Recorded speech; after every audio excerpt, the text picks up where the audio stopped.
Boa tarde, Manaus. Boa tarde, Amazonas. Bem-vindos ao nosso Fala Amazonas. A gente espera muito poder estar encontrando você, sua família, todo mundo com saúde, se Deus quiser. Passando essa pandemia, daqui a pouco a gente sai de tudo isso, sairemos certamente muito mais fortalecidos, com novos hábitos no nosso dia a dia. E é muito importante a gente aproveitar a tecnologia como nós estamos fazendo aqui, porque a recomendação da saúde é o isolamento social. A gente precisa continuar na quarentena. Muitas atividades não conseguem deixar de sair de suas casas para que um número maior de pessoas possa exatamente permanecer em casa e fazendo com que nós tenhamos oportunidades de vencer essa fase tão difícil que a humanidade atravessa. E muitas pessoas chegam a questionar, mas será que a alimentação vai faltar nesse período? Será que o Amazonas se preparou para fazer esse enfrentamento também? Foi algo tão novo para todos nós, gente. Ninguém, se a gente for analisar, é só olhar o panorama do mundo e a gente vai perceber que muitos problemas passaram a ser vivenciados no dia a dia. Mas a gente vai se unindo, vai encontrando novos caminhos. E aqui, graças a Deus, a gente percebe que a produção rural tem nos garantido exatamente que a alimentação não nos falte.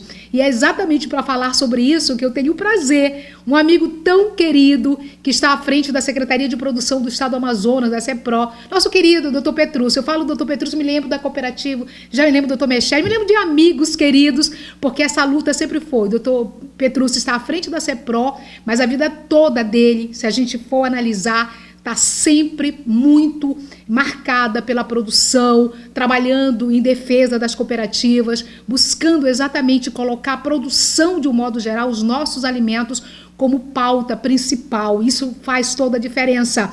Meu querido Dr. Petrúcio, muito bem-vindo, uma alegria tê-lo conosco. Boa tarde, deputada Conceição Sampaio, um prazer enorme. Obrigada. Com os seus telespectadores, e estamos aqui à disposição para falar desse tema tão importante, né, que é da alimentação, da garantia do alimento, da soberania alimentar e nutricional da população. Agora, mais do que nunca, essa fase da pandemia, secretária, a gente percebe exatamente isso, né? São muitos questionamentos, muitas perguntas que a gente não tem respostas ainda, a ciência está trabalhando, daqui a pouco mais a gente vai perceber que essa fase, que a gente está considerando uma fase muito difícil de ser enfrentada, mas ela vai nos trazer experiências novas. Na produção rural, o senhor também analisa dessa forma? Sim, deputada, a gente, no primeiro momento, né, que ninguém estava preparado, a verdade é essa, para essa pandemia, o mundo todo, né, nós vimos cidades grandes, cidades com capital, sofrendo as consequências de uma doença nova, que pegou todo mundo de surpresa, e aqui no nosso país, no nosso estado, não foi diferente, né, e no primeiro momento, todos ficaram com medo da falta de alimento, né, se íamos isolar, se essa era a principal recomendação da Organização Mundial de Saúde, do Ministério da Saúde, dos órgãos que trabalham com a saúde, era do isolamento o principal mecanismo de defesa, como ia ficar o abastecimento das cidades com o alimento. Então, houve no primeiro momento para os supermercados, para a tentativa de abastecer as suas casas, as suas famílias, mas logo se percebeu que o produtor rural não parou de produzir.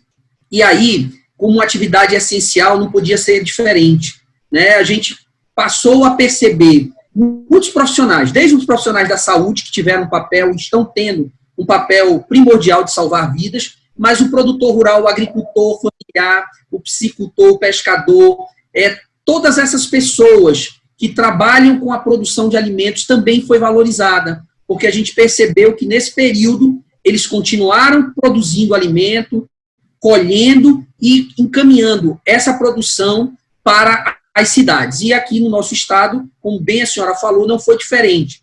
Nós temos uma geografia desafiadora, tivemos que acompanhar a questão da chegada dos barcos, que trazem esses produtos do interior do estado, mas graças a Deus, graças ao Plano Safra do governo do estado, que estamos implementando, e a prioridade que está sendo dada ao interior, à produção rural, nós não tivemos em nenhum momento desabastecimento da cidade por alimentos. Agora, foi tão importante, secretário, porque, de fato, né, quando se começou a vivenciar isso, fevereiro para cá, e muito em Manaus, a partir de março, que a gente começou, nossa, o que nós estamos vivendo, o que é essa pandemia? Mas essa sinalização de que a população correria para os supermercados, como a gente viu em outros lugares, pela preocupação de faltar alimento em casa, preocupação desse abastecimento sofrer uma continuidade. Como que o produtor, porque a gente está falando de todos nós que estamos em quarentena, mas a gente sabe que lá na ponta tem alguém que está indo, que está produzindo para que esse alimento não falte. Quais são os cuidados também que esses profissionais, agricultores familiares, estão recebendo, secretário, para que suas vidas também sejam preservadas? Tenho certeza que essa é a sua grande preocupação, não é para que nós tenhamos a alimentação, mas aqueles que alimentam os nossos familiares também estejam resguardados. Bem, deputada, primeiro assim, a gente precisou tomar algumas medidas emergenciais que foram anunciadas pelo nosso governador Wilson Lima, né, numa coletiva onde se buscou dar algumas garantias para esse produtor. A primeira delas foi a renegociação de dívidas, que esses produtores, naturalmente, eles buscam crédito rural, e nesse momento era preciso dar essa garantia para ele de que eles iam poder renegociar essas dívidas, prorrogá-las por 180 dias, e isso tudo foi, no primeiro momento, algo que acalmou um pouco mais esse agricultor. Da mesma forma, foi colocado à disposição crédito rural, dada a ele também razão da suspensão de algumas feiras regionais da nossa ADS para evitar aglomerações de pessoas e o contágio, se buscou suspender as feiras, mas se garantiu a compra de 50% dessa produção desses produtores das feiras regionais. Outra medida muito importante foi garantir a continuidade do PREME, que é um programa de regionalização da merenda escolar, que com a suspensão das aulas, esses produtores credenciados ficaram extremamente preocupados de como é que eles iriam colocar esse produto na merenda, se as aulas estavam suspensas. E aí, com o apoio da Assembleia Legislativa, a gente tem que reconhecer, foi aprovado uma mudança do programa para o PAF, e esse programa destinou recursos para a compra de produtores, agricultores, cooperativas, associações e a doação por meio da Sejus, da SESI e do Fundo de Promoção Social para pessoas carentes em vulnerabilidade. Isso evitando, num primeiro momento, o desperdício de alimentos, porque a preocupação que nos chegava do interior era, e agora, como eu vou comercializar essa produção? Para quem eu vou vender? Se as feiras estão suspensas, se as aulas estão suspensas, e aí, nesse primeiro momento, nós buscamos pacificar isso, dar uma tranquilidade, passar confiança, dizer a eles que as dívidas iam ser prorrogadas, que eles procurassem os nossos IDANs, e o papel do IDAN no interior foi fundamental, e ao mesmo tempo, como a senhora falou, passar informações sobre os cuidados, que embora eles estejam em áreas mais reservadas, na propriedade rural, que eles tivessem também os cuidados para não se contaminar, né, com o vírus. Então, agora, nesse momento, inclusive, nós estamos trabalhando para a compra de máscara com doação, tá? Estamos fazendo esse trabalho para comprar de cooperativas e associações, mulheres, né, que possam também, ao mesmo tempo que a gente preserve a vida, que a gente também injete recursos econômicos nestas categorias profissionais que estão fragilizadas nesse momento da pandemia. Então, são algumas medidas que o governo buscou tomar para garantir o abastecimento das cidades com alimento e a economia desses produtores rurais. Ok, a gente vai fazer só um intervalo comercial. Na volta, nós vamos falar sobre a febre aftosa, né? A gente teve aí uma campanha, Amazonas Sem Febre Aftosa, e a gente vai falar um pouco desse resultado também. Fazemos um intervalo, daqui a pouco a gente volta com você. Quer produzir camisetas? Aumentar suas vendas? Vem pra Score, no Parque 10, a maior empresa de produção e manutenção de equipamentos em confecção de camisetas esportivas, escolares, religiosas, empresariais, abadás, eventos e muito mais. A Score comercializa com exclusividade uma linha industrial. São máquinas digitais de sublimação e de transferir prensa, tinta, papel, sublimático, tecido e peças para manutenção. Comercialização e manutenção grátis de máquinas sublimáticas é com a Score.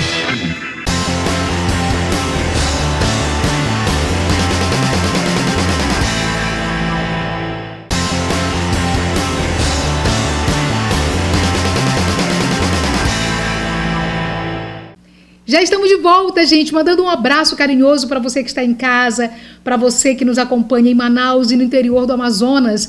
Mandar um abraço carinhoso para as cooperativas, não é? Nosso querido secretário que está conosco da produção rural sempre esteve muito perto desse trabalho da OCB, que na verdade fez parte e faz parte da OCB, da Organização das Cooperativas do Brasil. É muito importante a gente lembrar a produção rural, é muito importante lembrar quem produz e quem abastece exatamente o dia a dia de todas as cidades brasileiras. E esse trabalho que a CEPROL vem fazendo é um trabalho muito importante. A gente vê aí vários cases já na gestão do nosso secretário Petrúcio, nosso querido amigo Dr. Petrúcio, né? Que isso não só em épocas de pandemia. Muita coisa na pandemia a gente teve que ousar a criatividade, não é se reinventar, mas a gente percebeu que deu certo. E a gente vai, depois da pandemia, continuar, certamente, não é, doutor Petrúcio? Acho que também, assim, tudo que Deus nos permite passar, a gente vai, num primeiro momento, tem o sofrimento, como todos nós, muitas famílias, infelizmente, que ficaram enlutadas, a gente sabe disso,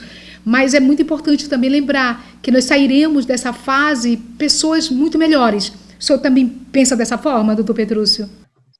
Concordo plenamente, deputada Conceição, e reconhecer aqui o trabalho que a senhora sempre desenvolveu à frente da Assembleia, defendendo os menos favorecidos, os hipossuficientes, as pequenas cooperativas, e depois no Congresso, na FRENCOP, uma atuação muito importante em defesa do cooperativismo.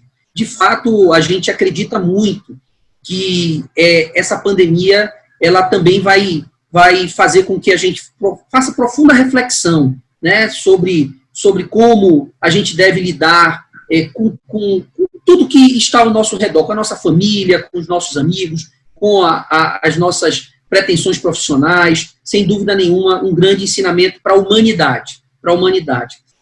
E assim, a gente está muito preocupado também com o pós-pandemia, com os efeitos econômicos, sabe, deputada Conceição? Porque, certamente, os empregos estão sendo perdidos nesse momento. A gente percebe muitos empreendedores que estão com muitas dificuldades porque pararam de comercializar, pararam de trabalhar, né? Muitas pessoas que são cooperados, que são empreendedores, que nos procuram muito preocupados com o sustento das suas famílias.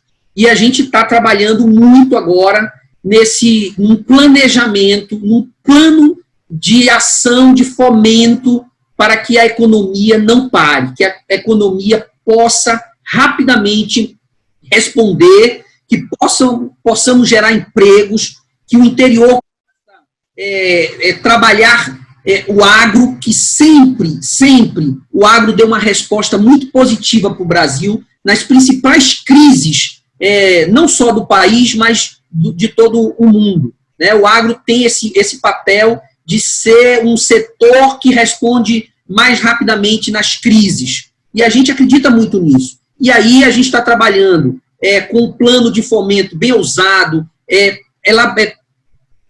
pensando em colocar semente na mão desse agricultor. A gente vai entrar agora num período de verão, onde o calendário agrícola, de fato, começa, onde há um preparo do solo, um preparo para o plantio, e aí a gente precisa estar com todas as nossas equipes unidas, o IDAM, a ADAF, a ADS, todos os nossos técnicos trabalhando no interior em prol desses agricultores para que o crédito possa chegar efetivamente lá e ele possa iniciar o preparo da área para o plantio. E nós estamos trabalhando aí um plano bem ousado para fornecer semente. A gente agora, nesse mês, encaminhamos ao interior, deputada Conceição, só para a senhora ter uma ideia, 25 toneladas de semente de milho, uma parceria com a Conab, com o governo federal, com o IDAM, e esse milho já está chegando no interior. Esse milho está chegando no momento certo, porque é o principal produto da ração. 70% do custo da alimentação de aves, de peixes, de bovinos, vem do milho. Então, a gente precisa fortalecer essa cadeia de grãos, e nós colocamos aí 25, vai beneficiar 1.380 produtores do interior, né? Então, a gente já encaminhou esse milho, e nós já estamos trabalhando em outras sementes para ajudar esse agricultor a poder plantar e colher, ter uma boa safra e sustentar sua família, gerando emprego no interior. Essa é uma ação que a gente já está desenhando, como outras ações de fomento do crédito, para que a gente possa ter uma recuperação rápida após a pandemia. Agora, secretário, a gente sempre comentou muito que a potencialidade da nossa região, ela sem dúvida, não é algo que se discuta. A gente sabe da nossa potencialidade. Sabe também como que os nossos produtores, a própria agricultura familiar, trazendo resultados positivos. O senhor falou agora do aspecto da produção, a agricultura demonstrou isso, né? A gente estava num dos momentos de crise econômica do nosso país, foi a agricultura, que fez exatamente com que esse PIB começasse a dar uma melhorada. Então, assim, a sinalização ela é muito clara, é muito objetiva.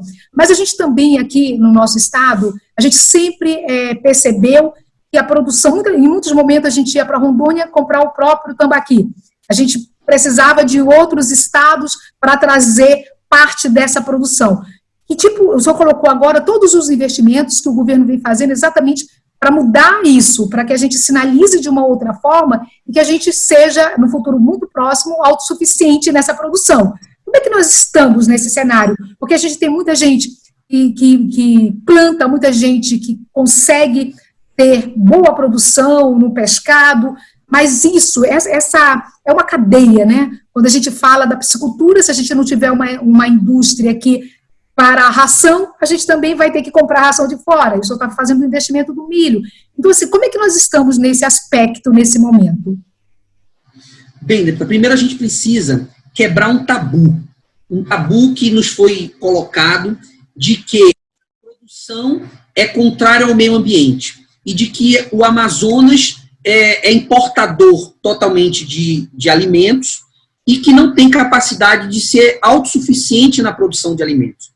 E é preciso entender que o Amazonas é o maior estado da federação. Mais de 1,5 milhão de quilômetros quadrados, com uma dimensão de área, com várzeas, com um potencial gigantesco. A gente tem área, e isso estudos mostram, que nós não precisamos desmatar absolutamente nada. O que a gente precisa é trazer para o nosso lado a tecnologia. E é perfeitamente possível e compatível você produzir e garantir os recursos naturais, garantir a nossa floresta, garantir o nosso ecossistema.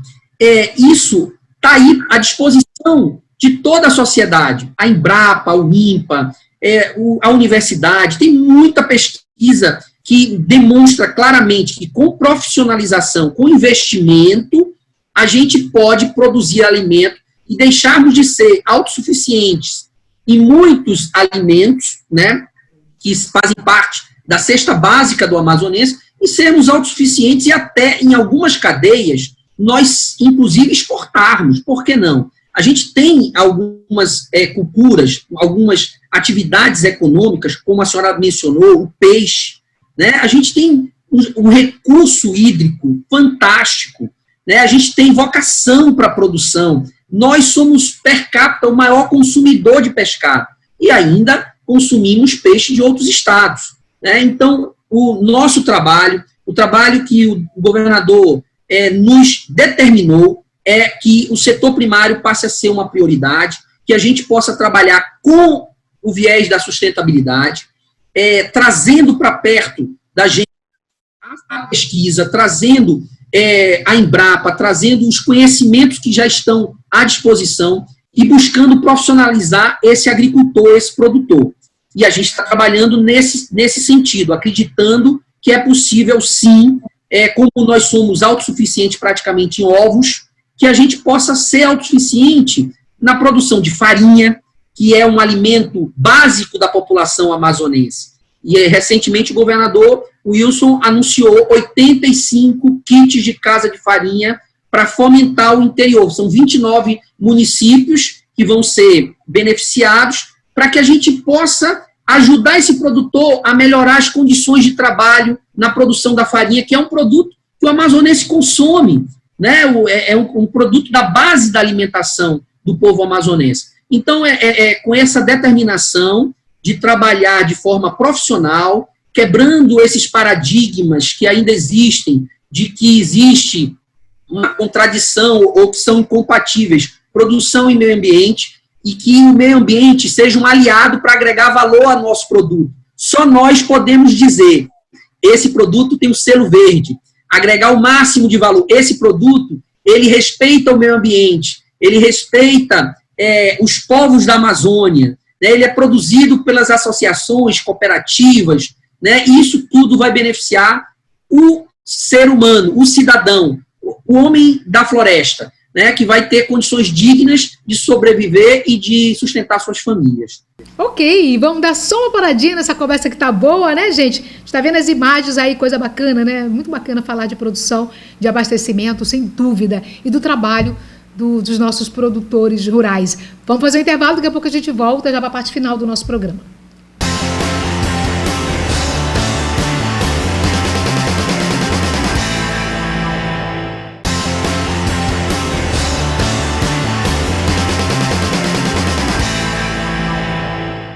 Já estamos de volta, tendo o prazer de conversar com esse amigo tão querido, nosso querido Dr. Petrúcio, gente. Ele que está à frente da CEPRO, Secretaria de Produção do Estado do Amazonas. Dr. Petrúcio, agora recente, a gente teve aí a campanha para tirar totalmente a febre aftosa do Amazonas. Como é que foi esse resultado? Olha, é um trabalho, e aí temos que reconhecer, uma política de Estado muito bem conduzida, né, que culminou agora com o reconhecimento já do protocolo para retirar a vacinação de 13 municípios do estado do Amazonas.